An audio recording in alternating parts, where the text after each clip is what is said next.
What is happening here? I watched a video on my phone that showed the inside of my house, specifically our bedroom. I have an app that lets me watch live footage from our security cameras at home. In the video, I saw my husband with another woman. They were too close to each other to just be friends. Then I heard them talking. Are you sure she doesn't suspect anything? Yeah, I've been following your instructions perfectly. She has no idea. She totally believes me. They laughed and playfully jumped onto the bed. I was shocked because the woman with my husband was my own sister. My name is Karen McDougal. I am 53 years old. My husband James is almost 56, and we have been married for 21 years. We don't have children, and it has always been just us two. We had a comfortable life until about 12 years ago when James was diagnosed with early onset dementia. His condition worsened over time. He began forgetting important meetings, how to do his job, and where he placed things. He even had trouble dressing himself and would often bump into things. Once, he left a kettle on the stove, nearly causing a fire. So James and I sought advice from my sister, Nicole, who runs a care home. She recommended a hospital where James was diagnosed. He had to retire, and now a caregiver from Nicole's facility visits our home twice a week. These days, I am the main earner in our family, working hard every day. One day when Miss Tom, our regular caregiver, visited, Nicole came with her. She said, "How's James doing? He's your husband, and I'm worried too." Since we started using Nicole's facility, she often stops by to check on us. I left for work knowing James was in good hands. My sister Nicole has looked after him like a brother ever since we got married.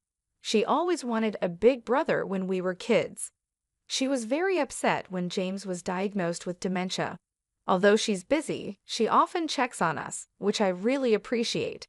Thanks to Nicole and Miss Tom, I can work peacefully knowing James is safe at home. Without my job, we'd struggle financially, so I'm very grateful to them. However, they can't help on weekends, so I take care of James alone then. I work during the week and care for James on weekends, leaving me no time for myself. I hadn't realized how tired I was, but a nurse at the hospital, who I've known for nearly 12 years, noticed. "Mrs. McDougal, it's tough caring for your husband. You need some time to rest," she told me.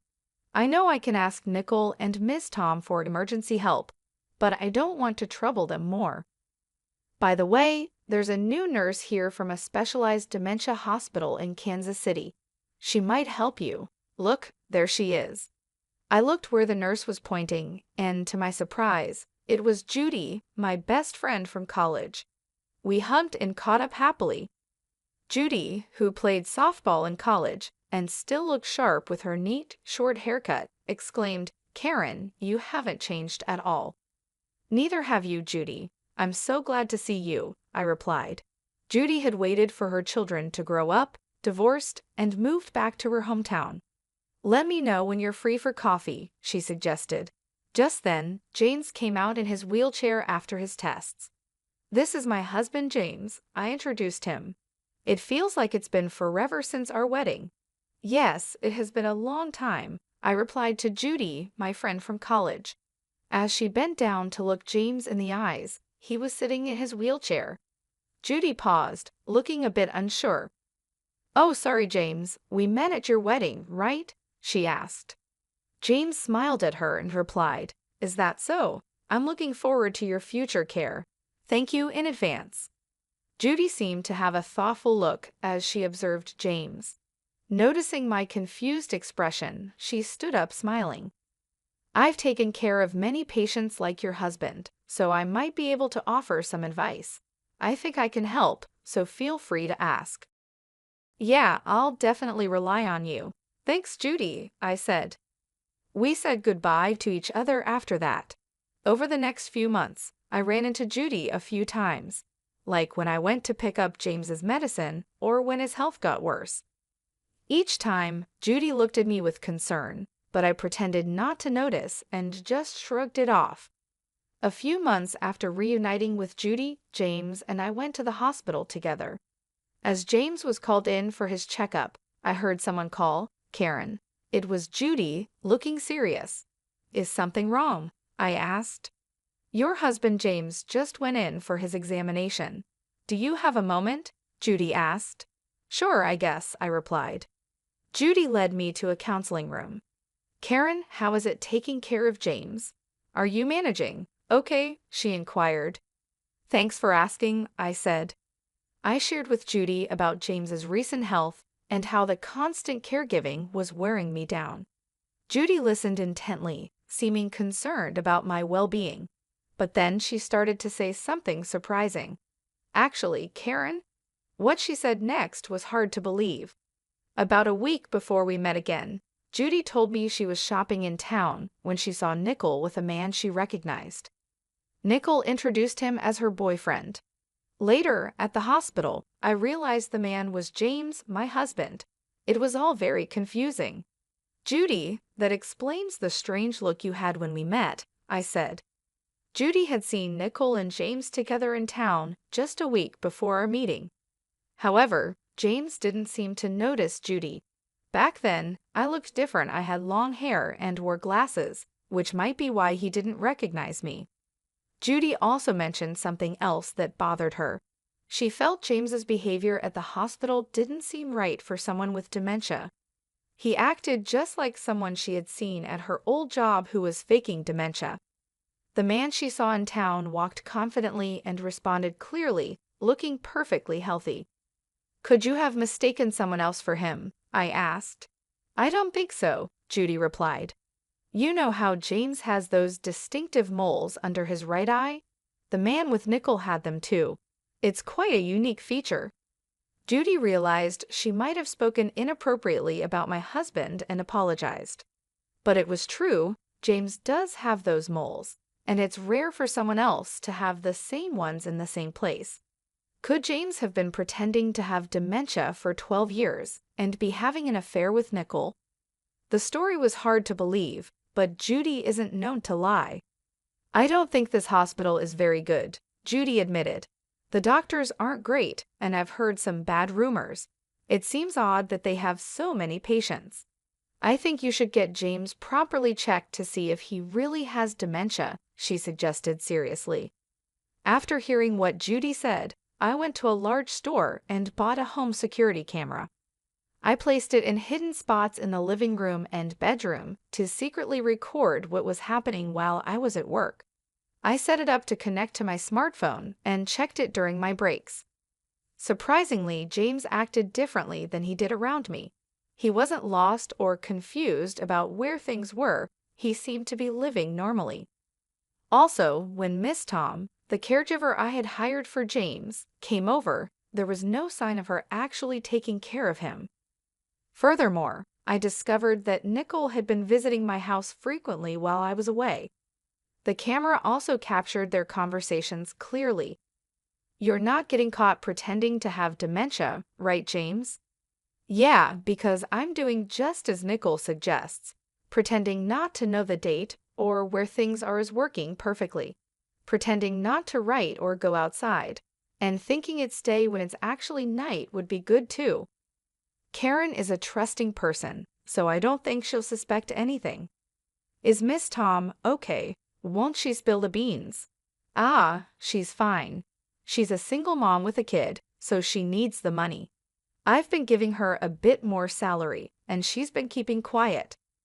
After laughing together, they would flirt and head to the bedroom. I was speechless when I saw the footage. I couldn't believe my sister and husband were plotting behind my back, but the evidence was clearly recorded on the camera. Confronted with the undeniable truth, I felt lost. A few days later, I felt the need to talk to Miss Tom, who had been taking care of James. When I contacted her, she said she would be available the following Saturday. I went to her apartment and showed her the footage. She looked defeated, cried, and apologized to me. "What you see in this footage is the truth. I've been deceiving you all this time, and I'm truly sorry. I don't have a license, and I was struggling to find another job. I had no choice but to follow what Nickel said because she offered me a good deal," she confessed. She explained that she was a single mother needing money, but she felt guilty for helping deceive me. Her guilt helped me get her statement. She also gave me copies of receipts, daily reports, and her diary from that time. No matter how much I needed the money, what I did was wrong. I am really, really sorry, she kept saying. Besides the evidence and testimony from Ms. Tom, I gathered more proof by talking to a few people involved and then spoke with my lawyer. I decided it was time to confront James and Nicole. I pretended to go to work like usual, waited near my house, and went back when Nicole arrived, and they were likely together. I caught them off guard, and they panicked. I know everything now, James, I said coldly. He quickly started confessing. It wasn't my idea. Nicole seduced me. She suggested we pretend I had dementia so you would support us. We could meet while you were at work. Even Miss Tom was hired by Nicole as an alibi. Nicole got angry and shouted James was fully involved in the plan, and now he's trying to escape blame. That's cowardly. Shut up, you were the one pushing this idea. As they argued, my heart turned cold watching them blame each other. I had reached my limit with the antics of Nicole and James. Exasperated, I commanded, "That's enough. Both of you, get out." I didn't just speak, I acted, tossing them out of the living room window along with their clothes and Nicole's purse, which were scattered all over the floor. Then, I slammed the window shut. They continued to bang on the glass, pleading for a chance to explain, but I was done listening. I drew the curtains to shut them out completely. Their persistent banging prompted me to send a stern message via WhatsApp. Be quiet, or I'll call the police. Leave now. That silenced them. Over the next few days, they repeatedly came to my house and bombarded me with messages on WhatsApp, which was incredibly irritating. To escape the constant reminders of their betrayal, I decided to sell the house. Fortunately, I had the foresight to transfer the property into my name after James was diagnosed with dementia. Given his condition and retirement, he was no longer in a position to manage our finances, including the mortgage. This precaution proved wise, as I was able to sell the house for a good price and purchase an apartment with the funds I had discreetly saved over the years. Although I hadn't anticipated such a drastic turn of events, I was relieved that my past decisions had prepared me well. Consequently, I filed for divorce from James and pursued a division of our assets. It didn't matter whether he was financially capable of settling claims or not. This action was more about sending a clear message that what they had done to me was unforgivable and unforgettable. Post-divorce, I learned through the grapevine that James had remarried and was now living with Nicole in what used to be her house. However, their situation seemed far from ideal. It appeared that the initial thrill of their affair had worn off after marriage. Living together in the harsh light of day, they had to face the reality of their relationship, accept each other's flaws, and occasionally turn a blind eye to their irritations. I imagine this proved challenging for them, considering they had stepped into marriage in the aftermath of deceit. If they ever considered separation, it would not be straightforward. With both of their parents gone, and the house where James and I had lived already sold, James had no old home to return to. They had no other family to fall back on, leaving them to navigate their complex relationship alone. As for me, I couldn't care less about their difficulties. They had made their bed, and now they had to lie in it. After Miss Tom came forward with her revelations, the repercussions were swift and severe.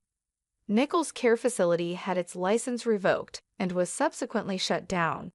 It turned out that the facility was financially unstable. It hadn't been making enough profit to cover the loans taken out from the bank at its inception. Now, Nicole is burdened with a significant amount of debt. This seems like a fitting consequence for a sister who betrayed her own family by stealing her sister's husband.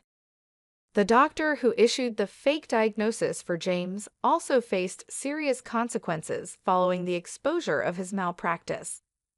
His reputation was tarnished, and his professional misconduct led to a domino effect within his clinic. His staff, disillusioned and disappointed by their association with unethical practices, resigned one after another. Judy was among those who left, no longer able to support the deceitful operations. With his team dissolving, it became impossible for him to maintain his clinic, leading to its inevitable closure. This doctor had been involved in corrupt activities, accepting bribes from disreputable sources to produce false medical reports. He had issued such a report for James, falsely diagnosing him with dementia. In exchange for these reports, he received patient referrals from these unethical collaborators.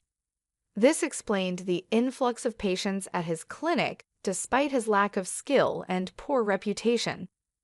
The revelation of these deceitful practices was a shocking discovery for me. It highlighted just how egregious some medical professionals could be, exploiting their authority and the trust placed in them for personal gain. However, this situation also forced me to confront a painful truth about myself. I had been overly trusting, taking my sister's and the doctor's word at face value without sufficient scrutiny. Judy often pointed out that my kindness and trust in others were excessive, and this ordeal confirmed her observations. This entire experience has been a sobering reminder of the importance of vigilance and the potential consequences of naivety. It has prompted me to reevaluate how I trust and the extent to which I should verify information, especially when it concerns the well-being of my loved ones. As painful as these lessons have been, they have instilled a more cautious approach to trusting others in my future interactions. I used to trust people easily, but recent events have taught me the importance of questioning what I'm told and relying more on my own judgment. It's a difficult shift, considering my natural inclination to see the best in others, but it's become clear that being too trusting can lead to serious consequences. While I navigate these changes in how I approach relationships and information, it's reassuring to see familiar faces settling into new beginnings. Judy, a friend whose judgment and integrity I've always respected, has successfully transitioned to a new job at a large general hospital in a nearby town. Her extensive experience, especially her previous role in a prestigious Kansas City hospital, was highly valued, leading to quick acceptance and trust from her new colleagues. She's thriving in an environment that appreciates her skills and dedication, which brings me a great deal of joy knowing that she's finding fulfillment in her work. In a lovely turn of events, on Judy's recommendation, Miss Tom, who was entangled in the recent turmoil but showed remorse for her actions, has found a position at the same hospital, working in the cafeteria. It's a fresh start for her, an opportunity to rebuild her life in a less pressured role, away from the complexities of direct patient care. This chance at a new beginning in a supportive environment might just be what she needs to move forward. One of the brighter moments during these times has been the arrival of a new companion, a male miniature Dachshund puppy whom I brought home about a month ago.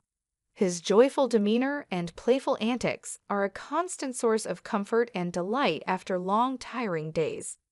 Judy's affection for him is evident. Her eyes sparkle with joy every time she sees him frolicking with his favorite ball.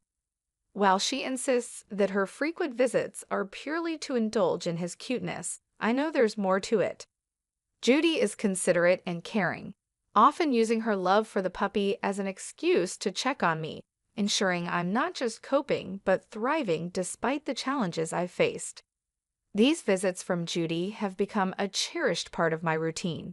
They remind me that life can still hold simple joys and genuine connections, even after profound loss.